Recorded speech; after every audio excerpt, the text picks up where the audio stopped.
নমস্কার, আমি অনিতা। অনুষ্কা অনিতা চ্যানেলে সবাইকে জানাই স্বাগত। আগের দিন ভিডিওতে আমি আগ্নেয় শিলার যে দুটো উদাহরণ ছিল, একটা গ্রানাইট আর একটা ব্যাসাল্ট, তো আগের দিন ভিডিওতে আমি গ্রানাইট সম্পর্কে আলোচনা করেছিলাম। আজকে আমি ব্যাসাল্ট সম্পর্কে বলবো।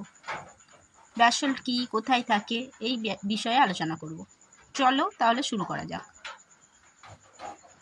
এই ব্যাসাল্ট শিলা প্রধানত মহাসাগরীয় ভূত্বক গঠিত হয়।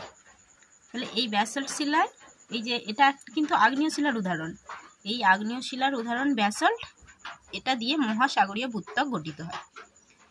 আর কি, এই শিলা খুব ভারী ও শক্ত, আর ক্ষয় প্রতিরোধ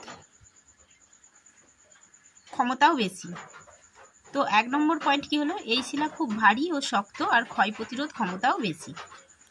আর এই শিলা দেখতে অনেকটা গাঢ়, ধূসর ও কালো রঙের। তাহলে ব্যাসাল্ট শিলা 1 নম্বর পয়েন্ট বললাম, খুব ভারী ও শক্ত ও ক্ষয় প্রতিরোধ ক্ষমতা বেশি। আর 2 নম্বর পয়েন্ট কি বললাম, অনেকটা গাঢ় ও কালো রঙের দেখতে হয়।